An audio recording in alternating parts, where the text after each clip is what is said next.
Hello, sir. How's it going? It's going okay. I hope it's going a lot better for you in the days to come. But what can you tell us about the injuries? What can you tell us about the alleged shooter, Nikolas Cruz? What do you know about that? All right. So I'll tell you the whole situation. So thank God. So we had a substitute teacher for the day, and we should have been on the second floor in the freshman building, where the shots took place. And we were moved to the auditorium due to the substitute teacher.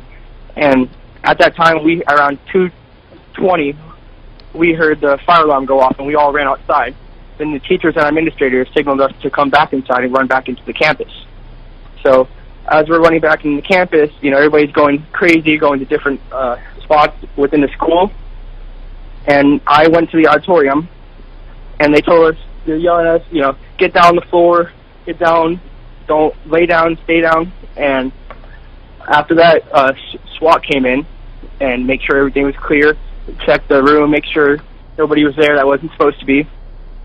But had you heard gunshots at this point?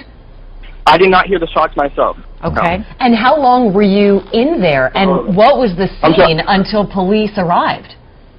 I'd say police got there within minutes, because as I went outside during the fire alarm, I saw him racing down the street. Okay, within minutes. What do you know about the alleged shooter, Nikolas Cruz? All right, so Nikolas, I know friends, and from my friends, they introduced me to him. So we used to fish, and he was a strange kid, but I hung out with him because my friends hung out with him, and I got to know him, and he was definitely, he was psycho, for sure. Was he a student there when you were hanging out with him?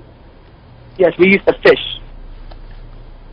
And we used to just hang out at the house. But when you were hanging out, was he at that point still a student at Marjory Stoneman Douglas?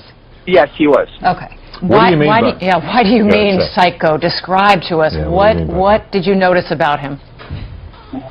He's crazy because he liked to kill small things like little animals, frogs, and other animals like that.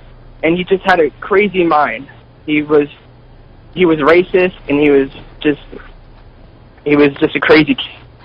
Now, we heard that he was recently kicked out of school, or at least in the last year or possibly 2 years, for bringing knives to school. Do you know anything about that? Are you with us still? We must have lost him. We apologize for that. Stella and her child, who the name we did not get, unfortunately. I was going to ask him that, but we lost him. We will try him back again, hopefully in our newsroom, and try to get him back on the phone, because that was some information that we certainly did not know about the suspect prior to talking with him, that he called him a psycho kid, a strange kid. He would hang out with him and loved killing small things. And sounded very racist, very angry man. And then he also talked about the shooting happening on the second floor of the freshman building. That's the first time we've heard that. But hear from a witness who believes that's exactly where it all happened. And then the fire alarm. The fire alarm really played a key role in this. It does sound like possibly the gunman himself pulled that fire alarm in some way to get all these kids outside.